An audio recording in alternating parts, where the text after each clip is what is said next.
Hello दोस्तों, आज की इस वीडियो में हम लोग 9 और 10 सितंबर 2020 के इम्पॉर्टेंट करंट अफेयर्स क्वेश्चन पर डिस्कस करेंगे।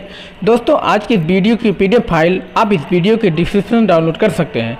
सारे पीडीएफ एक साथ प्राप्त करने के लिए आप हमारे टेलीग्राम ग्रुप से जुड़ सकते हैं, जिसका लिंक मैंने इस वीडियो के डिस्क्रिप्शन में दे दिया। तो चलिए शुरू करते हैं। पहला क्वेश्चन है कि किस बैंक ने अपने 115वें स्थापना दिवस के अवसर पर signature visa debit card launch किया है। तो ये सिग्नेचर वीज़ा डेबिट कार्ड किस बैंक ने लॉन्च किया है? ये किया है BOB, bank of India. Bank of India द्वारा signature visa debit card launch किया गया है। नेक्स्ट क्वेश्चन है कि भारतीय रेडियो खगोल विज्ञान के जनक कौन थे? भारतीय रेडियो खगोल विज्ञान के जनक कौन थे? अभी हाल ही में इनकी मृत्यु हो गई, तो कौन थे? वो थे प्रोफेसर गोविंद स्वरूप। कौन? प्रोफेसर गोविंद स्वरूप। भारतीय रेडियो खगोल विज्ञान के जनक कौन थे? प्रोफेसर गोविंद स्वरूप। हाल ही में इनका निधन हो गया। ये जो प्रोफेसर गोविंद स्वरूप थे, इन्होंने Tata institute of fundamental research के रेडियो एस्ट्रोफिजिक्स के राष्ट्रीय केंद्र के संस्थापक निदेशक थे। नेक्स्ट क्वेश्चन है कि किस शहर में राष्ट्रीय जनजातीय अनुसंधान संस्थान की स्थापना की जाएगी? किस शहर में राष्ट्रीय जनजातीय अनुसंधान संस्थान की स्थापना की जाएगी? तो ये कहाँ पर की जाएगी? ये नई दिल्ली में। नई दिल्ली में राष्ट्रीय जनजातीय अनुसंधान संस्थान की स्थापना की जाएगी। इसे भारतीय लोक प्रशासन संस्थान, ये जो राष्ट्रीय जनजातीय अनुसंधान संस्थान है, इसे भारतीय लोक प्रशासन संस्थान नई दिल्ली के परिसर में स्थापित किया जाएगा। नेक्स्ट क्वेश्चन है कि हाल ही में launch the Commonwealth of cricket नामक पुस्तक किसके द्वारा लिखी गई है? द कॉमनवेल्थ ऑफ क्रिकेट नामक पुस्तक के लेखक कौन है, आपको बताना है। तो ये है रामचंद्र गुहा। कौन? रामचंद्र गुहा। हाल ही में launch the Commonwealth of cricket नामक पुस्तक लेखक है कौन? रामचंद्र गुहा। इस पुस्तक को रामचंद्र गुहा ने भारत में क्रिकेट और अपने जीवन के अनुभवों पर लिखी है। रामचंद्र गुहा ने द कॉमनवेल्थ ऑफ क्रिकेट पुस्तक को भारत में क्रिकेट और अपने जीवन के अनुभवों पर लिखा है। नेक्स्ट क्वेश्चन है कि हाल ही में अमेरिकी राष्ट्रपति डोनाल्ड ट्रंप ने किस शहर को दूसरे विश्व युद्ध की पहली हेरिटेज सिटी घोषित किया है? तो किसे घोषित किया है? ये है विल्मिंगटन। किसे? विल्मिंगटन। अमेरिकी राष्ट्रपति डोनाल्ड ट्रंप ने विल्मिंगटन शहर को दूसरे विश्व युद्ध की पहली हेरिटेज सिटी घोषित किया है। ये जो विल्मिंगटन शहर है, ये अमेरिका के उत्तरी कैरोलिना राज्य में स्थित है। द्वितीय विश्व युद्ध कब से कब था? ये 1939 से 1945 तक। द्वितीय विश्व युद्ध जो है 1939 से 1945 तक चला था। अमेरिका की राजधानी कहाँ? अमेरिका में संयुक्त राज्य अमेरिका की बात हो रही है, वो है वाशिंगटन डीसी। क्या? वाशिंगटन डीसी अमेरिका की राजधानी है। और जो पोटोमैक नदी के किनारे, कहाँ पर? पोटोमैक नदी के किनारे वाशिंगटन डीसी स्थित है। नेक्स्ट क्वेश्चन है कि हाल ही में चर्चित अंतर्राष्ट्रीय सौर गठबंधन का मुख्यालय कहाँ पर है? अंतर्राष्ट्रीय सौर गठबंधन का मुख्यालय कहाँ पर है? तो कहाँ पर है? ये गुरुग्राम में। कहाँ? भारत के हरियाणा राज्य के गुरुग्राम में अंतर्राष्ट्रीय सौर गठबंधन का मुख्यालय है। चर्चे में क्या क्यों था ये अंतर्राष्ट्रीय सौर गठबंधन? क्योंकि अभी 8 सितंबर 2020 को अंतर्राष्ट्रीय सौर गठबंधन का प्रथम विश्व सौर प्रौद्योगिकी शिखर सम्मेलन का आयोजन वीडियो कॉन्फ्रेंसिंग के माध्यम से किया गया। ये जो अंतर्राष्ट्रीय सौर गठबंधन है, ये जो इसकी स्थापना कब हुई थी? 2015 में। कब? 2015 में इसकी स्थापना हुई थी। और जो अंतर्राष्ट्रीय सौर गठबंधन है, इसमें कर्क और मकर रेखा के मध्य आंशिक या पूर्व से आने वाले देश सम्मिलित है। कहाँ? कर्क और मकर रेखाओं के बीच मध्य आंशिक या पूर्व से आने वाले देश इसमें सम्मिलित होते हैं, जहां पर सौर ऊर्जा की असीम संभावनाएं हैं। कर्क और मकर रेखा के बीच जो है सौर ऊर्जा की असीम संभावनाएं हैं। तो वर्तमान में अंतर्राष्ट्रीय सौर गठबंधन के में जो 47 देश सदस्य हैं। इसके सदस्य देश कितने हैं? 47। कर्क और मकर रेखा, ये 23.5 अंश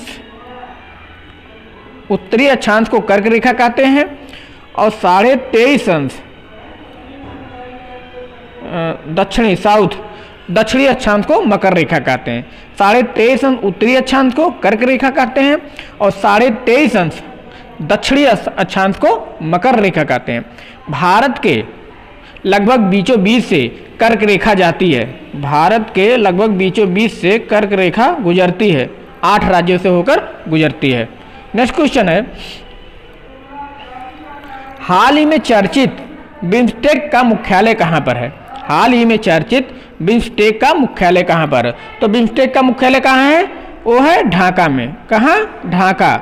और ढाका कहाँ है? ढाका जो बांग्लादेश की राजधानी है। कहाँ? ढाका जो है बांग्लादेश की राजधानी है। बिम्स्टेक का पूरा नाम क्या होता है? तो होता है बे ऑफ बंगाल। क्या? Bay of Bengal initiative for multi sectoral technical and economic. क्या?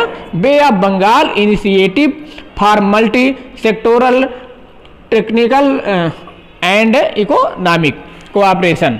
तो इसका जो मुख्यालय है वो जो है बांग्लादेश के ढाका में है।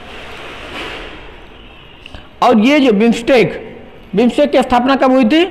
1997 में। कब हुई थी स्थापना? 1997। हाल ही में ये चर्चे में था। क्यों? क्योंकि हाल ही में बिम्स्टेक के चार्टर को अंतिम रूप प्रदान किया गया है। और इसके सदस्य देश कितने हैं? बिम्स्टेक के सदस्य देश हैं 7। कौन कौन है? भारत, नेपाल, भूटान, म्यांमार, बांग्लादेश, श्रीलंका और थाईलैंड। तो इसको हम लोग इसका बिम्स्टेक के सदस्य देशों को मैप में देखते हैं। कौन कौन देश है?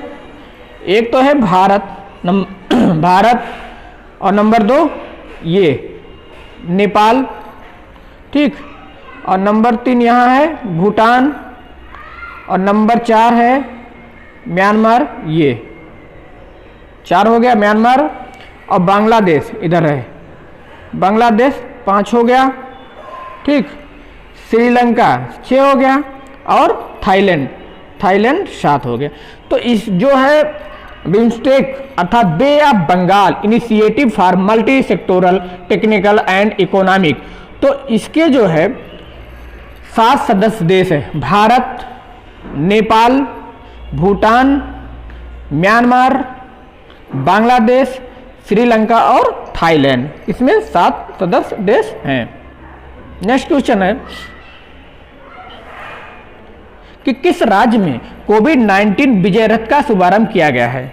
किस राज्य में कोविड-19 विजय रथ का शुभारंभ किया गया? तो कहाँ शुभारंभ किया गया? ये गुजरात राज्य में। गुजरात राज्य में कोविड-19 विजय रथ का शुभारंभ किया गया है। और ये जो कोविड-19 विजय रथ है यह गुजरात के प्रत्येक जिले में कोविड-19 महामारी के बारे में जन जागरूकता फैलाएगा तथा साथ ही प्रतिरोधक क्षमता बढ़ाने वाली आयुर्वेदिक एवं होम्योपैथिक दवाओं को भी वितरित करेगा। तो कोविड-19 विजय रथ का शुभारंभ किया गया है गुजरात में। गुजरात की राजधानी क्या है? गांधीनगर। नेक्स्ट क्वेश्चन है कि यूनेस्को द्वारा प्रतिवर्ष किस तिथि को अंतर्राष्ट्रीय साक्षरता दिवस मनाया जाता है? तो अंतर्राष्ट्रीय साक्षरता दिवस कब मनाया जाता है? यह मनाया जाता है प्रत्येक वर्ष 8 सितंबर को। कब? 8 सितंबर को प्रत्येक वर्ष अंतर्राष्ट्रीय साक्षरता दिवस मनाया जाता है। और बात आई यूनेस्को द्वारा मनाया जाता है। तो यूनेस्को की राजधानी कहाँ है? यूनेस्को की राजधानी है पेरिस। कहाँ पर? यूनेस्को की राजधानी है पेरिस। और यूनेस्को के क्या नाम है? यूनेस्को की राजधानी पेरिस। और यूनेस्को की स्थापना कब हुई थी? तो यूनेस्को की स्थापना हुई थी नवंबर 1946 में। पेरिस कहाँ है? तो पेरिस जो है फ्रांस की राजधानी है। तो यूनेस्को द्वारा मनाया जाता है। तो यूनेस्को का जो हेडक्वार्टर मुख्यालय पेरिस में है, फ्रांस की राजधानी पेरिस। और इसकी स्थापना नवंबर 1946 में हुआ था। अच्छा, 12 अगस्त को क्या मनाया जाता है? 12 अगस्त को विश्व हाथी दिवस। क्या? विश्व हाथी दिवस मनाया जाता है 12 अगस्त को। 16 सितंबर को क्या मनाया जाता है? ओजोन परत संरक्षण दिवस। क्या? ओजोन परत संरक्षण दिवस। और 27 सितंबर को मनाया जाता है विश्व पर्यटन दिवस। क्या? विश्व पर्यटन दिवस। तो यूनेस्को द्वारा प्रतिवर्ष 8 सितंबर को अंतर्राष्ट्रीय साक्षरता दिवस मनाया जाता है और यूनेस्को की राजधानी, यूनेस्को का हेडक्वार्टर है पेरिस में, जो कि पेरिस फ्रांस की राजधानी है। और यूनेस्को की स्थापना हुई थी नवंबर 1946 को। 12 अगस्त को विश्व हाथी दिवस मनाया जाता है। 16 सितंबर को ओजोन परत संरक्षण दिवस मनाया जाता है और 27 सितंबर को विश्व पर्यटन दिवस मनाया जाता है। नेक्स्ट क्वेश्चन है कि किस सरकार ने डेंगू बीमारी के खिलाफ 10 हफ्ते 10 बजे 10 मिनट अभियान का दूसरा संस्करण शुरू किया है? तो किस राज्य ने शुरू किया है?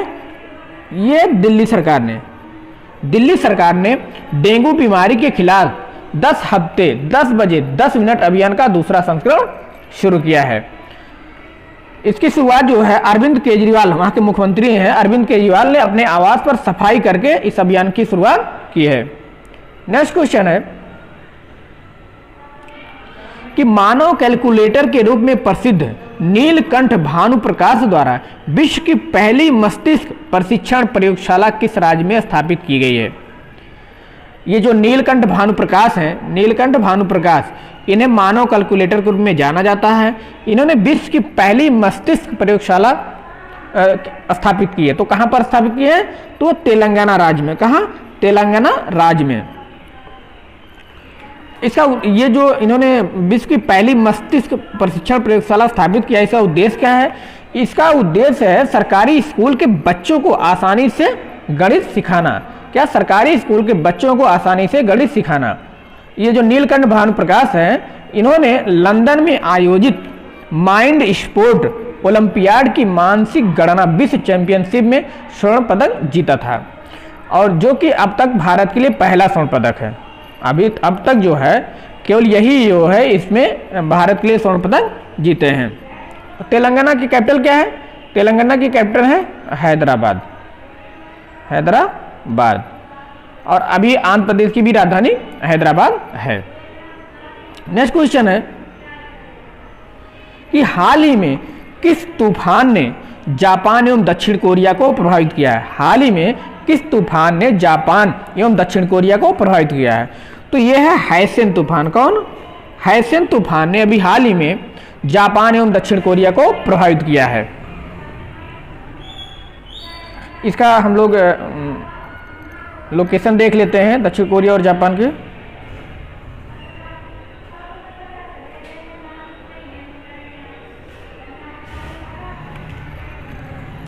ये देखिए, ये जो रेड कलर से जापान है। जापान में 4 द्वीप बहुत ही प्रसिद्ध है, जो पेपर में अक्सर एग्जाम में पूछे जाते हैं। ये है सबसे नीचे। यहाँ से हम बात करें, कलर चेंज कर लेते हैं थोड़ा सा। यहाँ पर है क्यूशु, ये शिकोकू है, और ये होन्शु है, और ये होक्काइडो है। तो एक क्रम लगाने के लिए पूछा जाता है उत्तर से या दक्षिण से उत्तर। अगर उत्तर से दक्षिण पूछे माने ऊपर से नीचे पूछा रहा है, अगर दक्षिण से उत्तर पूछे माने नीचे से ऊपर। तो आप एक तरफ से याद कर लीजिए। सबसे सरल याद करने का है नीचे से, माने दक्षिण से। क्यों? क्योंकि ये जो होन्शु और होक्काइडो है, बीच वाला जो सबसे बड़ा है होन्शु है और सबसे उत्तर में होक्काइडो। यहाँ कन्फ्यूजन नहीं होता। कन्फ्यूजन ही नीचे क्यूशु और शिकोकू में होता है। तो अल्फाबेटिकली सबसे पहले के आता है, तो सबसे पहले के फॉर क्यूशु हो जाएगा, फिर दूसरे नंबर में यस आएगा, तो एस फॉर शिकोकू। इसी 2 में कन्फ्यूजन होता है। तो और तीसरे पे फिर जो है होन्शु आ जाएगा। होन्शु कन्फ्यूजन नहीं होता है। और फिर होक्काइडो। तो आप एक तरफ से याद कर लीजिए, चाहे उत्तर से दक्षिण पूछा जाए चाहे दक्षिण से उत्तर। आप दक्षिण से उत्तर मेरे हिसाब से याद कर लीजिए, क्यूशु, शिकोकू, होन्शु और होक्काइडो। और इसके अलावा ये जो हैसियन तूफान आया है, ये दक्षिण कोरिया और जापान को प्रभावित किया है। तो ये जापान देख सकते हैं, ये जो है ये जापान की राजधानी है टोक्यो, आप देख सकते हैं।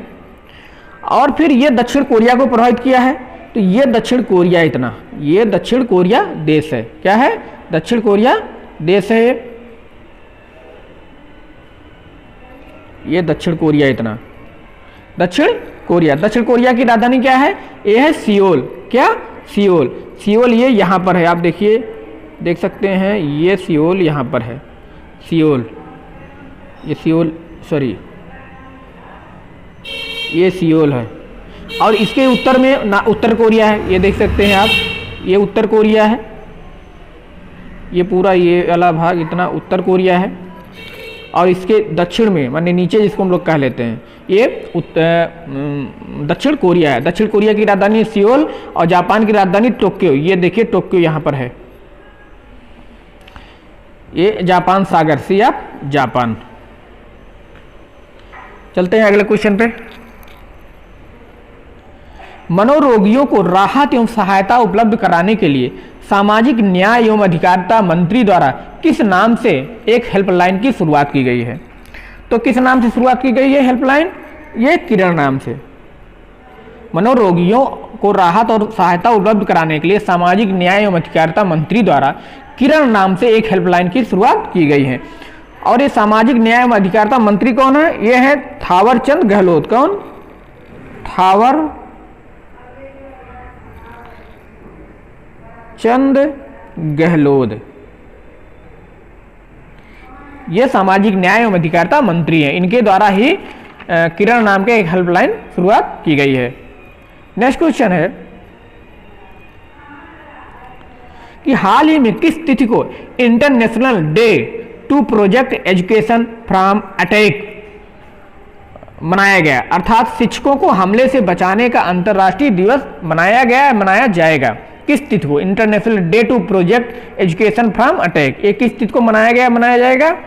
ये 9 सितंबर को। कब? 9 सितंबर को, अभी कल ही मनाया गया है। और इस दिवस को पहली बार मनाया गया है 2020 में। इस तिथि को पहली बार मनाया गया। कब मनाया गया? 9 सितंबर 2020 को पहली बार मनाया गया है। ये international day to protect education from attack, अर्थात शिक्षकों को हमले से बचाने का अंतर्राष्ट्रीय दिवस पहली बार मनाया गया 9 सितंबर 2020 को। नेक्स्ट क्वेश्चन है कि उपराष्ट्रपति द्वारा जारी the state of young child in India नामक रिपोर्ट में यंग चाइल्ड आउटकम इंडेक्स के आधार पर सर्वश्रेष्ठ व सबसे खराब प्रदर्शन करने वाले राज्य कौन से हैं? आपको बताना है कि सबसे टॉप पर कौन है, सबसे निचले पायदान पे कौन है। तो ये सबसे टॉप पर है केरल और सबसे निचले पायदान पर है बिहार। सबसे टॉप पर है केरल और सबसे निचले स्थान पर है बिहार। ये यंग चाइल्ड आउटकम इंडेक्स के आधार पर केरल जो है सबसे सर्वश्रेष्ठ राज्य है और बिहार सबसे खराब प्रदर्शन करने वाला राज्य है। नेक्स्ट क्वेश्चन है कि हाल ही में किस देश द्वारा G20 शिक्षा मंत्रियों की बैठक की अध्यक्षता की गई? G20 शिक्षा मंत्रियों की बैठक की अध्यक्षता की गई, किसके द्वारा की गई है? ये सऊदी अरब के द्वारा। किसके द्वारा? सऊदी अरब के द्वारा। सऊदी अरब के द्वारा G20 शिक्षा मंत्रियों की बैठक की अध्यक्षता की गई है। सऊदी अरब की राजधानी क्या है? रियाद। क्या है? रियाद। जर्मनी की क्या राजधानी है? बर्लिन। ये है बर्लिन। जापान का है टोक्यो। भारत का नई दिल्ली। जान ही रहे हैं। तो हम लोग सऊदी अरब का लोकेशन थोड़ा देख लेते हैं।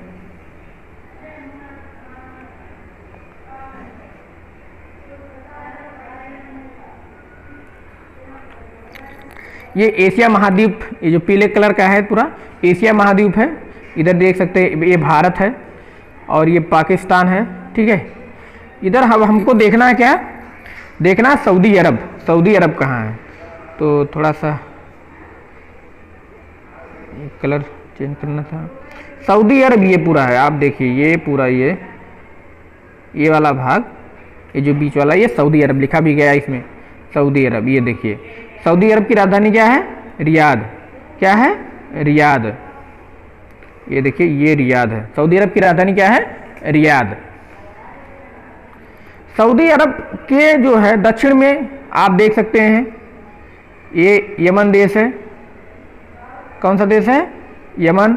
ये ओमान, इधर यमन और ये ओमान। तो ये है सऊदी अरब। सऊदी अरब के पूर्व में आप देख सकते हैं यहाँ यूएई है, यहाँ पर यहाँ यूएई लिखा भी है। फिर यहाँ कतर है, ये बहरीन है, तो ये सब इधर इसके उत्तर में यहाँ पर इराक है। तो ये सऊदी अरब, सऊदी अरब के पश्चिम में ये देख सकते हैं, ये जो है लाल सागर है, क्या है, लाल सागर। और ये अरब सागर है, ये अरब सागर, ये जान ही रहे हैं आप। तो ये आप सऊदी अरब का लोकेशन देखिए। यहाँ पर G20 शिक्षा मंत्रियों की बैठक की सऊदी अरब ने अध्यक्षता की है। नेक्स्ट क्वेश्चन है कि तीसरा वार्षिक इंडो पैसिफिक बिजनेस फोरम अक्टूबर 2020 में कहां पर आयोजित किया जाएगा? तीसरा वार्षिक इंडो पैसिफिक बिजनेस फोरम अक्टूबर 2020 में कहां पर आयोजित किया जाएगा? तो कहां पर आयोजित किया जाएगा? ये हनोई में। कहां? हनोई। हनोई कहां है? वियतनाम की राजधानी। तीसरा वार्षिक इंडो पैसिफिक बिजनेस फोरम अक्टूबर 2020 में हनोई में आयोजित किया जाएगा। हनोई जो है वियतनाम की राजधानी है। तो हम लोग जो है वियतनाम के थोड़ा लोकेशन देख लेते हैं। ये आप देख सकते हैं, ये है चीन, ये वाला भाग भारत है, यहाँ म्यांमार है, ठीक है, ये थाईलैंड है। और हम लोग को देखना है क्या? वियतनाम। तो वियतनाम ये देखिए लंबाई में है, ये पूरा ऐसे, ये पूरा लंबाई में वियतनाम है, पूरी वियतनाम के, ये वियतनाम है पूरा। अगर हम इसको कलर कर देते हैं तो आप ये देख सकते हैं पूरा,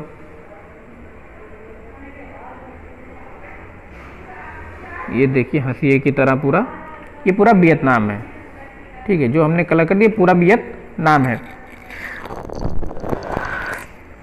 वियतनाम के बगल यहाँ थोड़ा सा, एक सेकंड, ये कंबोडिया है, ये कंबोडिया, ये थाईलैंड है, ये लाओस है, ये लाओस है। लाओस जो है लैंडलॉर्ड देश है, लैंडलॉर्ड देश है, माने भू अवेष्टित, भू अवेष्टित। ये वियतनाम के बगल यहाँ पर है लाओस, ये देखिए लाओस देश है, ये एक मिनट, ये लाओस देश है, ये लाओस। ये जो है इसकी सीमा कहीं पर भी जो है तटीय नहीं है, मतलब समुद्र से नहीं लगी है। तो ये जो है स्थल अवरुद्ध देश है। लाओस जो है स्थल अवरुद्ध देश है, लेकिन वियतनाम स्थल अवरुद्ध देश नहीं है। तो वियतनाम का लोकेशन हम देख लिए, ये पूरा वियतनाम है, एक मिनट, ये पूरा वियतनाम है। यहीं पर इसी की राजधानी हनोई में तीसरा वार्षिक इंडो पैसिफिक बिजनेस फोरम 2020 आयोजित किया जाएगा। नेक्स्ट क्वेश्चन है कि हाल ही में प्रधानमंत्री द्वारा वीडियो कॉन्फ्रेंसिंग के माध्यम से पत्रिका गेट का उद्घाटन कहां पर किया है? अभी हाल ही में प्रधानमंत्री नरेंद्र मोदी ने वीडियो कॉन्फ्रेंसिंग के माध्यम से पत्रिका गेट का उद्घाटन किया है। तो कहां पर किया है? वो जयपुर, जयपुर में वीडियो कॉन्फ्रेंसिंग के माध्यम से प्रधानमंत्री श्री नरेंद्र मोदी ने पत्रिका गेट का उद्घाटन किया है। ये पत्रिका गेट क्या है? पत्रिका गेट एक स्मारक है। क्या? पत्रिका गेट एक स्मारक है जो राजस्थान की सांस्कृतिक विरासत और स्थापत्य शैली को दर्शाता है। जयपुर को पिंक सिटी कहा जाता है। क्या? पिंक, एक मिनट, जयपुर को पिंक सिटी कहा जाता है, माने गुलाबी नगरी। जयपुर जो है राजस्थान की राजधानी है। नेक्स्ट क्वेश्चन है कि उत्तर प्रदेश के किस शहर में sanitization on one call service का शुभारंभ किया गया है? Sanitization on one call service का शुभारंभ किया गया उत्तर प्रदेश के किस शहर में? तो ये लखनऊ में कहा किया गया। लखनऊ उत्तर प्रदेश की राजधानी में sanitization on one call service का शुभारंभ किया गया है। ये दरअसल लखनऊ प्रशासन ने कोविड-19 को देखते हुए sanitization on one call service को शुरू किया है। इसके अंतर्गत लखनऊ के लोग, इसके अंतर्गत जो लखनऊ के लोग हैं वो एक हेल्पलाइन नंबर होगा, उस हेल्पलाइन नंबर पर कॉल करके अपने क्षेत्र में सैनिटाइजेशन करवा सकेंगे। ये sanitization on one call service है।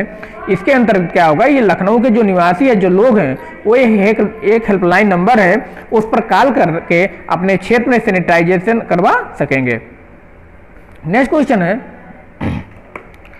ब्रिक्स खेल 2021 की मेजबानी किस देश को प्राप्त हुई है? मतलब ब्रिक्स खेल 2021 में कहाँ होगा या किस देश की मेजबानी में होगा, तो वो भारत। ब्रिक्स खेल 2021 की मेजबानी भारत को प्राप्त हुआ है। ब्रिक्स में कौन कौन देश आते हैं? बी फॉर क्या होगा? ब्राजील, आर फॉर रसिया या रूस, आई फॉर इंडिया, इंडिया माने इंडिया या भारत, सी फॉर चीन या China, S for south Africa माने दक्षिण अफ्रीका। तो ये 5 देशों को मिलाकर इसके पहले अक्षर से नाम बना है, ब्राजील, रसिया, इंडिया, चाइना और साउथ अफ्रीका। नेक्स्ट क्वेश्चन है कि वैश्विक बहुआयामी गरीबी सूचकांक में शामिल 107 देशों में भारत किस स्थान पर है? वैश्विक बहुआयामी गरीबी सूचकांक में कुल 107 देश शामिल है, आपको बताना कि भारत किस स्थान पर है। तो भारत है 62वें स्थान, 62। भारत जो है 62वें स्थान पर है इसमें वैश्विक बहुआयामी गरीबी सूचकांक में।